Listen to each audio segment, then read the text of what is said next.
What happens when you mix your passion for photography with the most bargain basement deals the internet has to offer?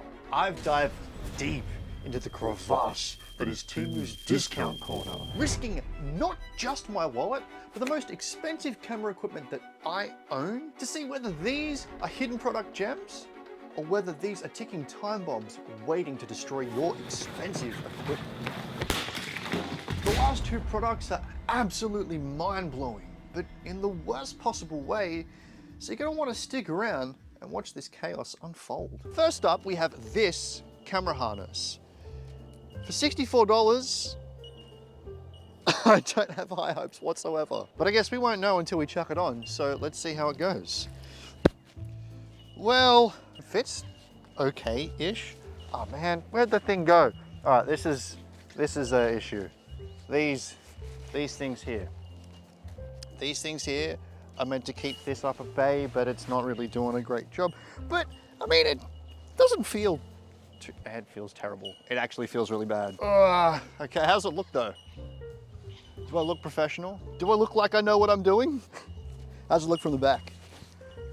Well, time to start attaching some cameras to this. Let's chuck this on here.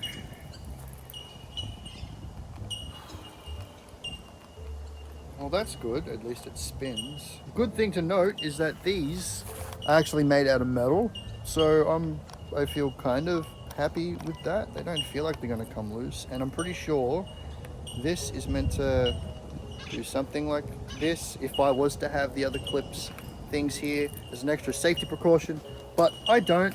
How do I look? Do I feel, I don't feel professional. Do I look professional? Let's see if I can find another camera in my bag. All right, time to chuck the $100 camera on the other side. All right, it just threads through that. Okay, that feels better. Okay, do I look professional? Am I now a wedding videographer, photographer? Okay, what if I go, let's do a run test. The first run test we're gonna do is I'm gonna hold the cameras, but lightly, so they don't move around. Well, that wasn't too bad, but now let's see how they go flopping around the place.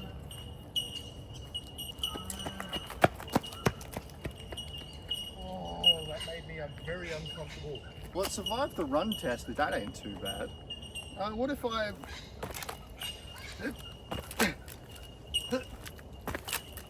Oh, this is making me quite uncomfortable.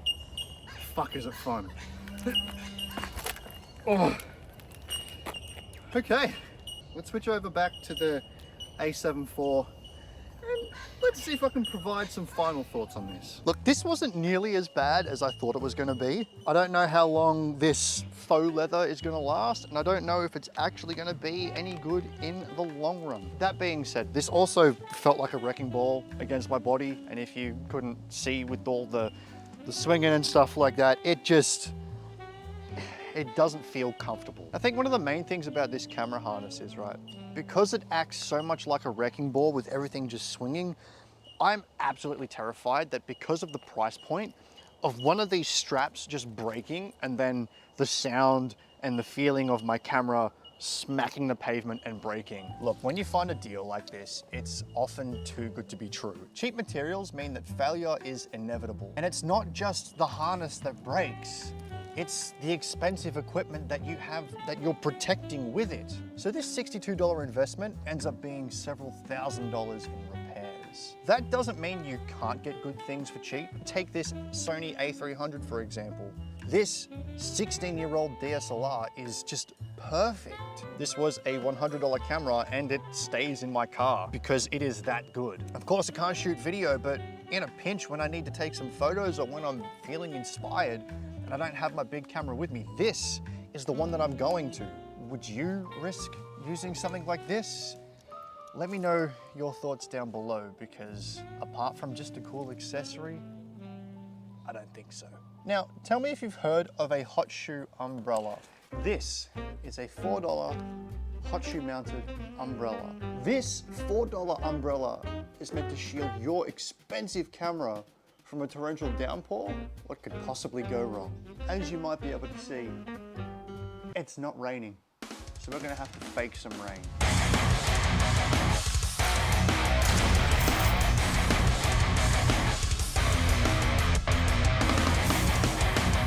So I am sacrificing my $5,000 setup here. Luckily, it's weather sealed. But this hot shoe umbrella is meant to protect your camera from the rain. It already feels like shit, but... It looks so cute. Could you imagine like going onto a photo shoot and just being like, yeah, come on, let's don't get worry. this going. They're like, oh, but it's raining. Oh, don't worry, I got protection from the rain. How's that look? It just looks like you're trying to cover your head from getting rain, not your camera. Luckily, both of these are weather sealed. I just want to say that again. But I'm still incredibly nervous as this is my main camera. This is the one that I use for everything. I'm very worried that I might destroy both of these. It's... I'll spray you in a second. It's kind of working. Not really. It's completely saturated the front of my lens. The front of the camera is completely saturated, but behind the camera is fine. I feel like that's the main thing. I had so little expectation for this to work. Holy shit. So really, if you don't care too much about your lens. Yeah, if you don't care too much about your lens, then for sure, definitely buy this $4 umbrella, but would I trust it in any other setting than this? Even then, I don't even really trust it in this setting. Because imagine if it's like heavy rain and it's windy. Oh yeah, like it doesn't matter. Okay, let's simulate that for a moment. Just. Whoa, it's so windy out here. Oh no! It did absolutely nothing. It's just. No, the whole camera got wet. The whole camera got wet. Actually, my favorite method for stuff like this is literally just putting a plastic bag over your camera and taping it off, because at least then everything is sealed as opposed to just the top of the camera. This is most likely going to cost you thousands of dollars. Don't get something like this. Yo, so it's Editing Marley here. I don't actually know what the umbrella is meant to be used for. I just assumed that it was meant to be used for rain. If I've used it for the wrong thing, please let me know down below. Let me know your thoughts if you've actually used something like this before. And let's kick over to the next one. Next up, we have this little SD card and battery case. It looks like it's made out of plastic. It feels like it's made out of plastic, but how strong this plastic is, well, that's another story to be told. I guess for $8.50, what else would you expect? Opening this thing up, you can see that it does what it's intended to do. It holds 2 batteries. It has SD card slots, as well as micro SD cards and whatever other cards that you want to be able to fit in here. It definitely does its intended purpose, but getting past its intended purpose... Oh wow, it feels cheap as shit. Okay, there we go. It still, there we go. This is incredibly difficult to close. For something that is made out of plastic, it's just... Let's go chuck it off something. We're going to drop this from waist height, as that seems the most plausible thing that might happen when you're fumbling around in your bag. You might just go, oh shit, I dropped it. It does have a couple of scuff marks on it, which you might be able to see just on the top here. They have some kind of on the back, but nothing super crazy yet. So far so good. Let's drop it from a little bit higher. Let's drop it from up here and maybe on an angle a little bit, because you don't know what's going to happen. It's definitely holding up. This is holding up a lot better than what I thought. You can see there's still just little scuff marks. Nothing super crazy. A little bit of a scuff mark on the top of this thing here. Let's go overhead on an angle. 3, 2, 1. Oh. So it's now a little bit crooked. I don't know if it's going to close correctly now, but... Oh, yuck. I didn't like the sound of that, but let's open it up. Everything else is pretty fine. And there's a little foam padding in here to really kind of stop the impact a little bit, but it's not doing too badly. This is still very much usable. I thought this was going to shatter into a million pieces. I'm trying to film something here. Can you maybe go lay over in the sun somewhere? Okay, bye. All right, so now I'm gonna throw this at the ground with a little bit of force and just see what happens. This is definitely not something that would happen in real life. I don't think I would ever peg one of these at the ground, but the goal is just to see how resilient this actually is. And so far, it's held up fantastically. I kind of don't want to break it, but let's just see.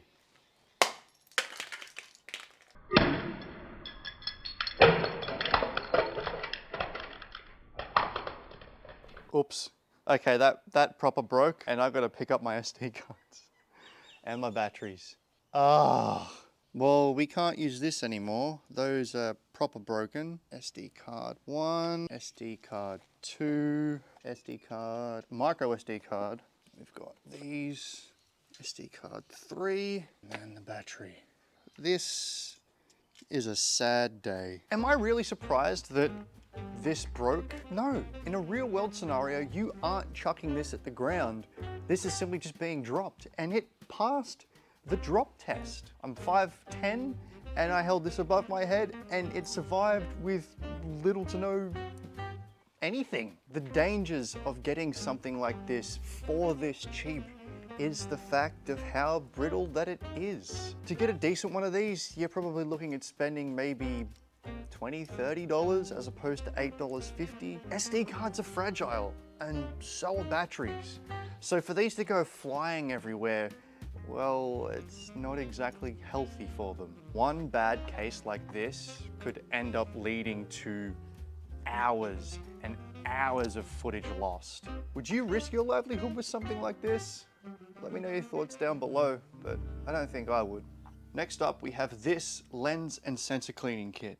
Arguably the most important maintenance tool for any photographer. This one was $19, and this is either going to save my gear or it's going to ruin them. Let's find out which one it is. I have two cameras here. I've got a Sony a7 Mark I. This sensor is dirty. I don't think I've ever cleaned it, and it's been through the ringer, especially with having this lens on it, which offers no protection. We also have a Sony a6000. This isn't mine, this is a friend's. I don't think it's ever been cleaned either. I don't think he knows the first thing about camera maintenance, but we're going to see how it's going to fare against both. This was advertised as a full frame sensor cleaning kit. Let's open her up and see what we've got. Okay, we've got this. I don't think this is meant to be like this. A container. A little spray bottle, some tweezers, a makeup brush. I'm pretty sure this is for your lens. Some more wipes, cleaning wipe wet, cleaning wipe dry, and there's a few here. APS-C sensor swabs, 3 of those, and 4 if we count this one that was just lying around in there. That's not good. And some Q-tips. First of all, one of the most glaringly obvious wrong things is that advertised as a full frame sensor cleaning kit, this is not a full-size sensor swab. This is an APS-C swab. Just to give you an idea, you might be able to see the size for reference. That's not right. Now with the APS-C sensor, you can see it fits pretty much perfectly, edge to edge. That's exactly what you want. Luke, I'm very sorry for what is about to happen to your camera. This has a hair on it already. Oh, I see it.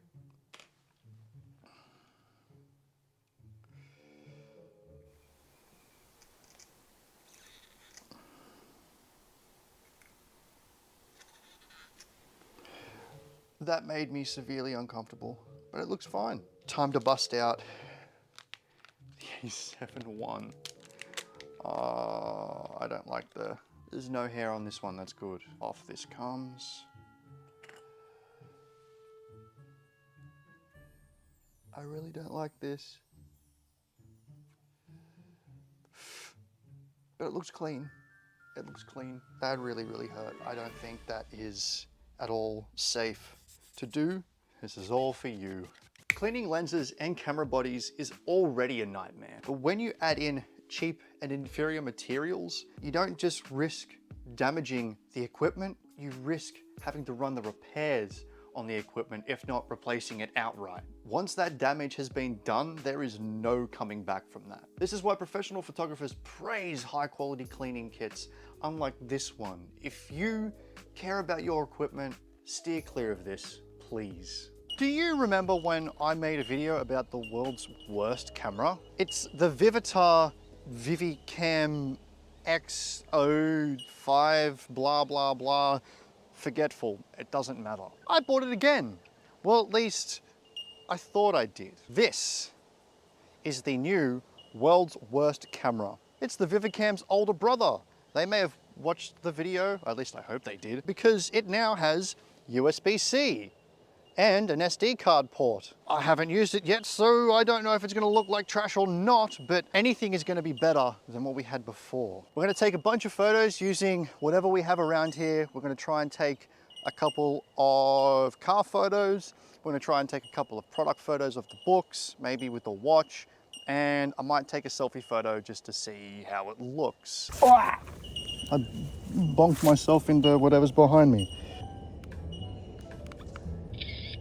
Okay, there's one. Just so you can see what's happening, I got my camera up here. Maybe let's go this side. Wow, I don't even know what this field of view is. It's like, can I zoom out?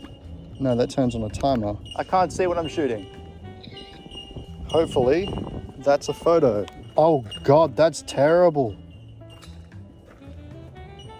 That's disgusting.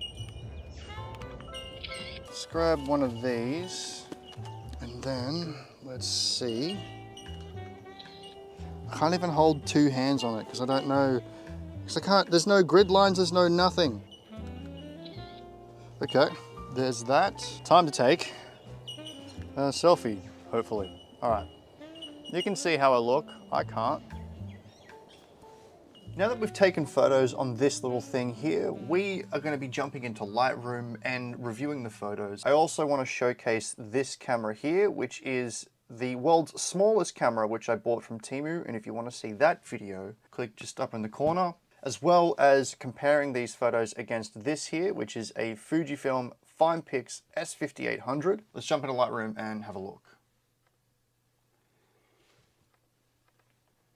What can I even say? With the photos that I did with this camera, but its predecessor, I wasn't able to get the photos off it, so I had to use the little LCD screen just here to take the photos, and I still think those are more high quality than the ones that we have. How do you fuck up photos this bad in broad daylight? This is frustrating. This is touting 12 megapixels, right? This is touting 8 megapixels. And for comparison, let's look at both images side by side from the Vivitar and the Fujifilm FinePix. This is the Vivitar on the left-hand side. It's terrible. There's no other way around it.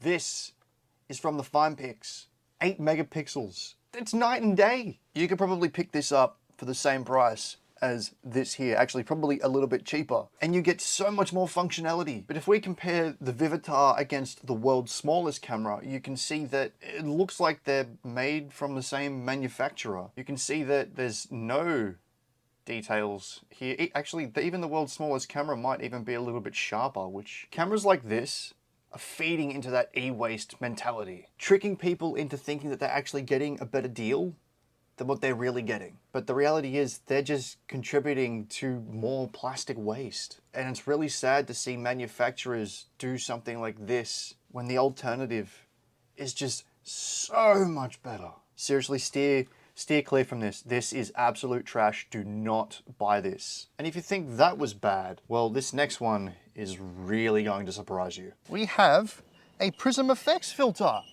Yeah, I managed to find a Prism FX filter on Temu. That's what they would like you to think. It's actually just a knockoff Prism FX filter by PUYI Optics. You know, they didn't even try to hide the fact that they totally ripped this off from Prism FX. There's probably a lawsuit waiting to happen here, and this is actually on the listing. Well, I gotta say, it does have a little bit of weight to it, but will it deliver those dreamy effects? Let's give it a go. I'm not even entirely sure what to really use this one for. Like, look, this is what I look like. I don't really know what I'm meant to use this for, but let's just try a bunch of stuff and see if it sticks. Let's try maybe... It gives that little bit of like motion blur-ish. It's not... I'm not gonna doubt that it's gonna look cool. It's just, what are we actually gonna even use it for? Get rid of that stick, open up the book, place you down, grab my watch, onto the book, and so we can all see what's happening. We do something like this. I feel like zooming in might be better. There we go. Kind of don't. What if I go a little bit there? No. Yeah, that'll do. What if I do something like that, maybe? Now, it might be a little bit silly of me to do it with car photography, but let's... Anything's game right now. It looks terrible. I don't like that. It's not even the fact that I can't see it that I don't like that. It just does not. No way. Like...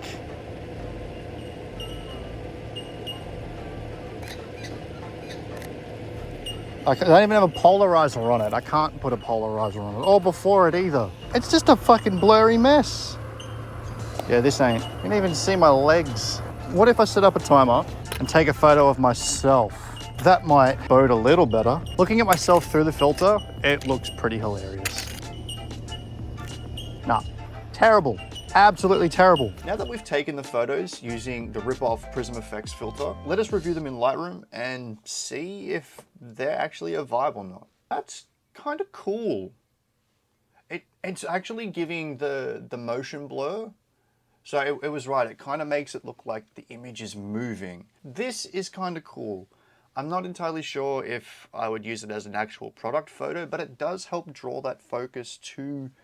It's because it's acting as kind of like a vignette onto car. Nah, this doesn't work for car photos. This does not work for car photos whatsoever. Though it's pretty damn sharp, but that's to be expected from the A7 Mark IV. Portrait's kind of, if you can call this a portrait, this kind of looks cool. I'm not entirely sure what kind of vibe you would be going for if you were to do something like this. But I feel like if you're going to use it for anything, portraits are going to be absolutely insane. But trying to test them across a wide range of things just to see where its capabilities are at, I don't see any big distortions, obviously besides the glaringly obvious one. The lens itself is still pretty damn sharp, but I feel like that's also attributed to the fact that it's a Sony A7 Mark IV. I don't really feel like, at least in this instance, for product photos, I don't think it's good. But for interesting landscapes and portraits, I think we actually found a winner today, just not for car photos. Are the photos taken with the knockoff Prism Effects filter fire shots, or are they absolute flops? Let me know your thoughts down below. Let's discuss it. You know, there's something to be said about buying cheap effects filters. Sometimes you can really, really luck out and get something that's not only affordable, but has little to no distortions and just does what it's intended to do. But usually those filters are by reputable sources and not off Temu. Well, I think it's pretty safe to say that not all budget gear is created equally. Some of this stuff might actually hold up long term, while others might last a week, if that. But hey, that's what you get for experimenting with equipment that's under $100. Would you risk it with cheap gear, or are you sticking with the brands that you know and love? Drop a comment down below and let me know if you're brave enough to give this a go. And remember, just because we're done here does not mean that the adventure is over. Click right here to see the last Temu haul video where I also made some more questionable purchases. Smash my face to subscribe because you won't want to miss out the absolute chaos that I have planned. And I'll see you over there.